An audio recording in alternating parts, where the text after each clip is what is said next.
Well, round 10's in the books. It was an absolutely fun one and some great scores from the People Squad from my team also. We continued to push down those ranks in the People Squad 1,026.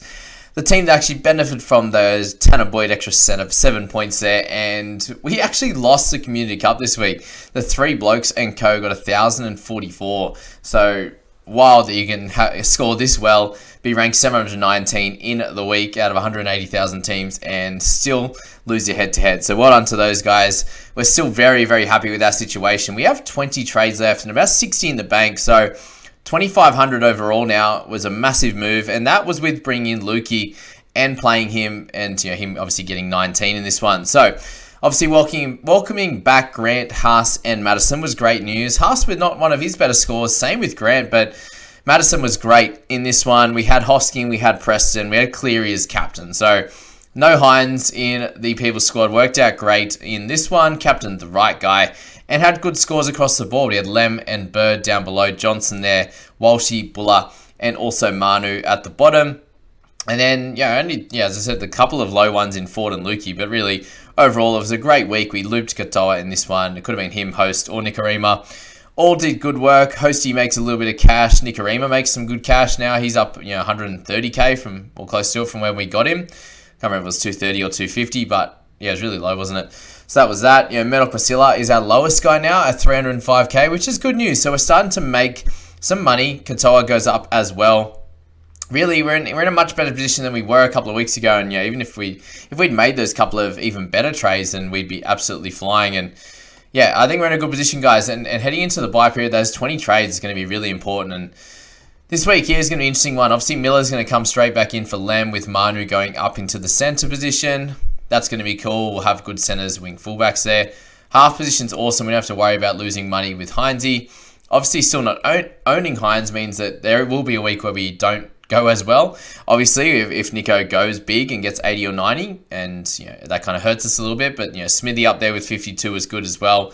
Tanner continues to be an absolute beast, and he'll be priced at 750, 800 very soon. It's absolutely crazy. So, yeah, really happy with that scenario there. Obviously, sitting in this squad with no round 13 hooker is something that we're going to need to have a look at for sure, and maybe Grant is one of those guys that we do trade out in 13, because I think Tanner at this point is still making some cash. Smithy's an interesting one. Definitely think over the next couple of weeks that we look to move on from Ben and Masilla. Maybe we go down to Fade in this one. You look at this squad and it's like, well, who would you even trade out? And it's really no one heading into this week. So maybe we can hold trades. And this sort of buy period then, if we are able to hold a little bit over the next week or two, I think we're going to be in an incredible position to trade pretty heavy through 13 to 20 and be able to get 13 on the park in 13, 17 good ones in 14, and then really trade heavy on those guys that we've pushed to get really good squad in those couple of weeks. Trade heavy in 16, get good guys for 17, and then obviously trade heavy for 19, 20 as well. So, yeah, I'm really happy with where we're at the moment, and yeah, can't complain. That's it from the People Squad. Let's go to my team there, and another great score, 995. I was sitting in the top 200 overall until that Tanner Boyd update. I was sitting at 192, I believe, and lost 19 ranks. So frustrating on that one. The Tanner was the only one to update, but as I said in the previous video, it happens. It is what it is, but a great finish. I cannot complain at all about the Dylan Brown finish with the 75, being very, very low ownership, under 5%, I believe, in the top grouping, unless that's changed. But I didn't see many in the top 1,000 pick him up. So Dillbags 75, and he'll be taking over next week as well. The interesting one, guys, we speak about sort of, making the right trades, and, sometimes it just doesn't work out. And I almost traded out McInnes, obviously, and, couldn't do it because I needed a mid, and I was worried if Brandon Smith was going to play. So I kept McInnes and hoped that he'd get like a 45 to 50, and he obviously exceeded that. Still played good minutes. And the thing is there with Finucane that he'll probably come back to a few extra minutes. I'm not sure if that means Hazleton goes down a few or McInnes drops down another 5 or something like that to get Finucane's minutes up, but yeah, McInnes showed his worth there with big tackle numbers, and hopefully next week he just can pick up a line break in a try or something like that. Could be really fun. Jack DeBellin, 2 weeks ago, trading him in was obviously a master stroke, and for those that did it, and then were taken away or pushed away from picking him up this week with him in the 8th position, that really tough, and I still think he's a buy. Someone I will be targeting is the Horse, obviously. He's one of those guys that I couldn't. Yeah, I'm not sure what's going to happen with Ford. There's a good chance he does play, guys, but if he doesn't, you could look to trade him out. It would mean he misses this week and next week, which is frustrating. Thankfully, he just gets a fine for the hip drop tackle for our team anyway, and our sake. But yeah, it's going to be interesting how we get Big Horse and what's happening with Smith. It looked like he was carrying his shoulder, his wrist a little bit. So we'll wait to see what happens with him and his selection in that team list on Tuesday. Ford and Smith's going to be an interesting one. Having Connolly out, having Katoa out is going to be harder to get a full 17 on because they've got Talau in the 7, Murdoch Masila in the 8. So Lukey will definitely be playing. If we have those 6 guys out, that's going to be really tough. Murdoch Masila, Talau, Katoa, Lem, Ford, and Smith. I doubt that we have all of them out, but if we do, then that's down to 15. It means we'd have to trade twice, which would be pretty frustrating if we had to. It might only be a 1 or 2. Hopefully it's not a 2 trade week, but if it is, then I'm probably going to have to downgrade one of those guys and then upgrade on the other end to get like a horse or something like that, because I think I want him in my side coming into the round 13 bye. And just with his ability to play big minutes as well, you can see what happens with guys like DeBellin when they are able to score really well and get those big minutes, I should say.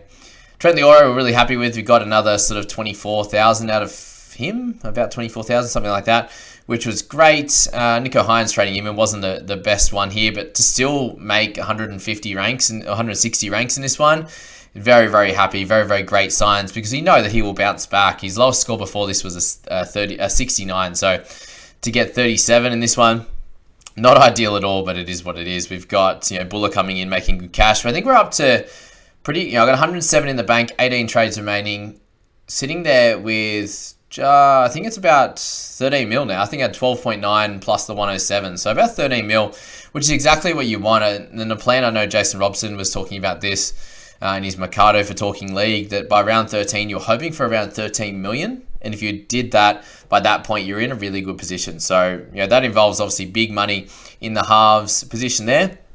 And this is a squad now where I do have a lot of halves, and what I'm looking for over the round 13 and 14 is kind of having a collection of a couple of these halves, and Johnson and Brown will be my playing guys for round 13.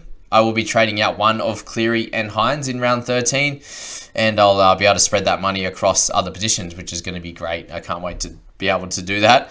It's going to make the squad look very, very nice and very well spread out. So it could be trading one of Cleary or Hines to someone that's 100 or a couple 100k less than them, and then being able to upgrade a Talau or a Murdoch Masila or something like that, which is going to be very helpful.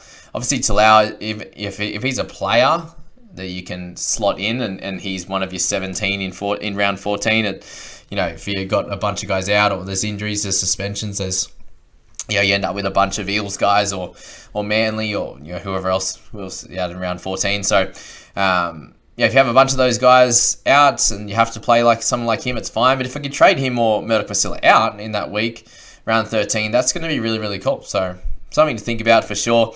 And as I said, coming into round 13, you do want to spread out as much of your cash across the 21 positions as possible. And that's going to allow you to trade less. Like if you've been trading pretty hard in general, you'll be able to trade a little bit less over that period if you are able to set your team up with the majority of them good players, no sort of red dot, auto emergency nightmare kind of guys that play like someone like Talau or Murdoch Masila that gives you like a 10 or 15 and you can't really loop and those types of things. It is something to think about. Or you've got guys that just are a red dot for the entirety of the bye period. It just doesn't work out well. So something to think about over the next few weeks. Trent Leora could be a guy that I go straight to the horse. Obviously my edge position is a little bit down now. I've got Lukey in there, I've got Trent, and I've got Hosking. Trading out Preston hurts a little bit, so it's probably worth holding Trent. And he's also a number 16, like a round 16 guy, around 14 guy. So, and Trent's an interesting one because he's got his first rest on the weekend as well. So that's something to think about with him. But overall, team's looking great, guys. This is the highest rank I've been at this point in a little while, and the graph's really cool. I'll get in and check that out and show you guys fairly soon as well. To get almost 1,000, sitting at just over 9,000 overall score. Compare that to yourself and see how far away you are. And we're going to get into the rankings in just a second. But yeah, it's going to be a fun bunch of weeks anyway. I find this one really difficult. Obviously, as I said in the title of the previous video, it's gonna be hard to get a good 17 on the park, especially if a few guys are out. If you're holding Moses as well to go along with Lemuelu, and potentially, I know a lot of you have Nikarima and Katoa, and obviously Tafade, it won't be there as available as a guy to pick up either. All right, Dion ended up dropping down a fair bit. So since I looked last night, things have changed, and Robert had a big week in the end, 1,023, which obviously, I don't know how that worked out. So he obviously had Tanner in there. Where'd the extra cash come from?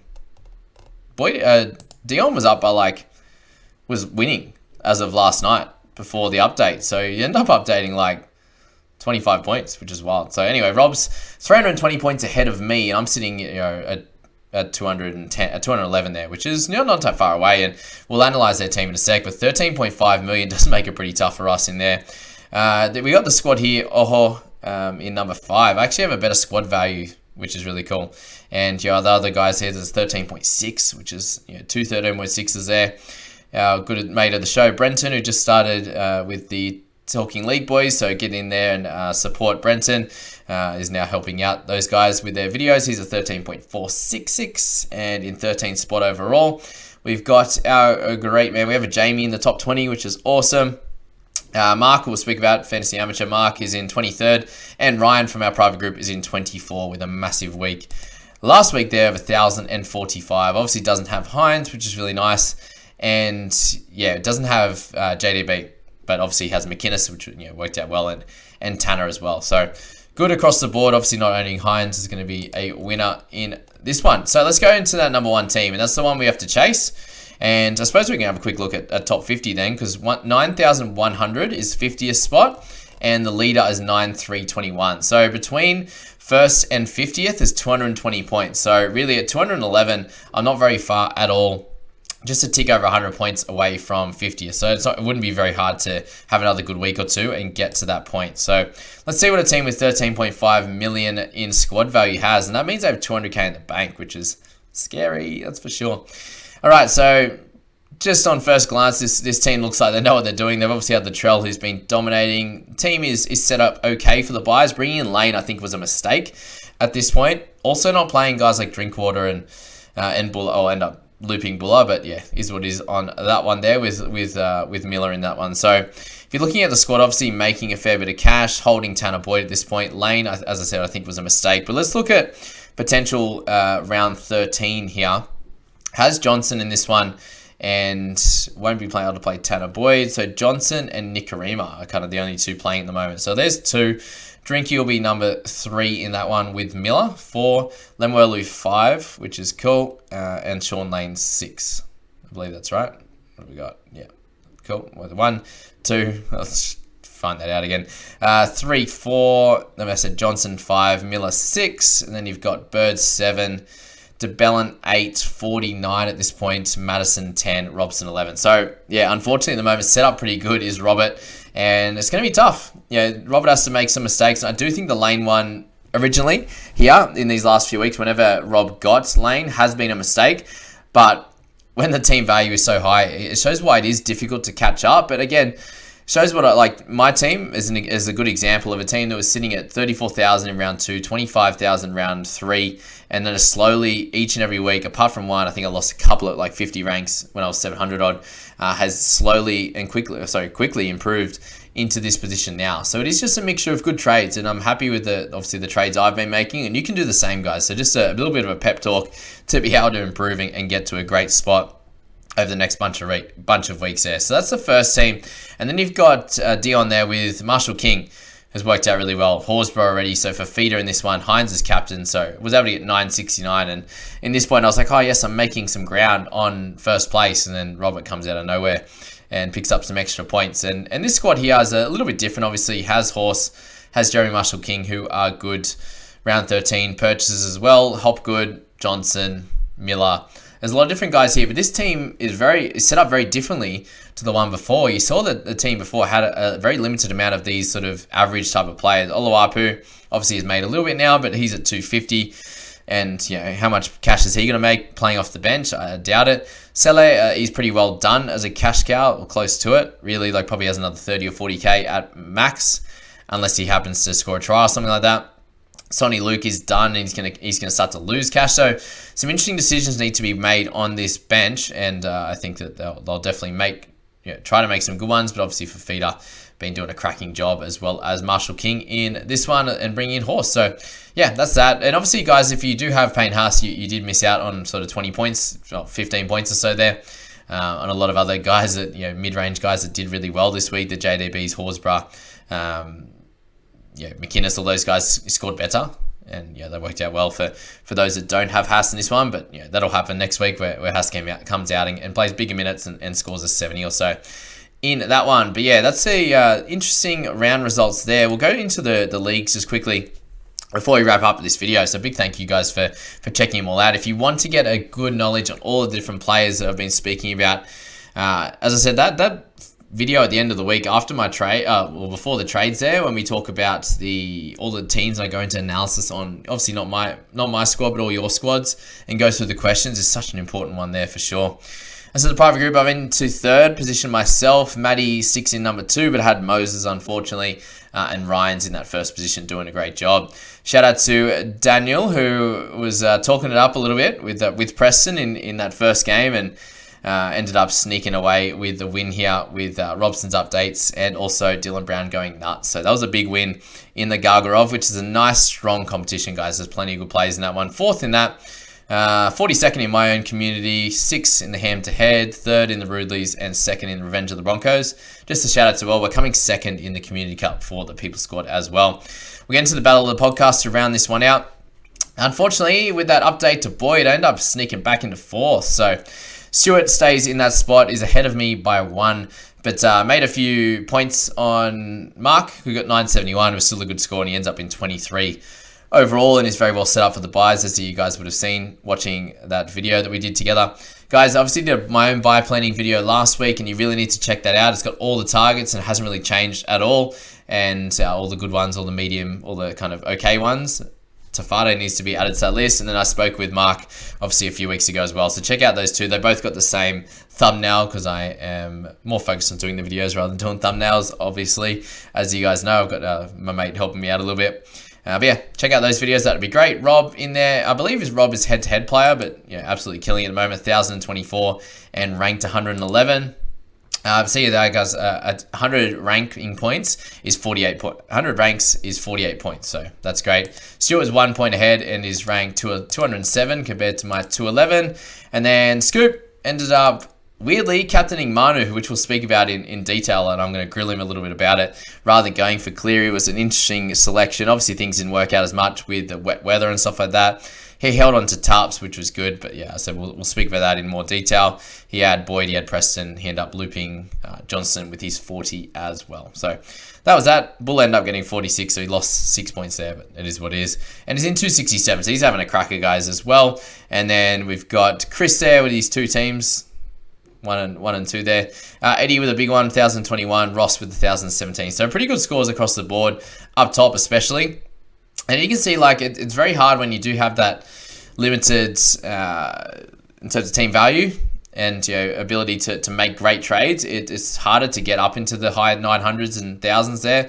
You got TK without Cleary, obviously Hurts at 925, and then a few of the other guys down there in all under 1,000 there as well. So pretty tough to be down that low at the moment. 8,500, 8,300 for a few of these guys, and you're a lot of points behind there, but that's okay.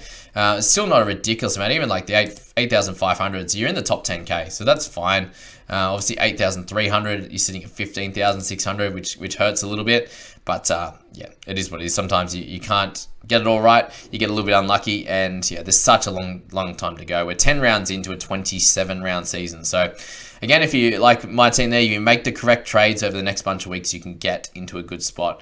And that's where we're at the moment. So yeah, we got a bit of work to do to catch up to the amateurs, but 48 behind Rob and 141 behind Mark, which is not crazy. And obviously we can make good trades. We can continue to claw back here. And hopefully Heinz better score next week. But thanks for watching that one, guys. As always, you're all legends. Leave it at that.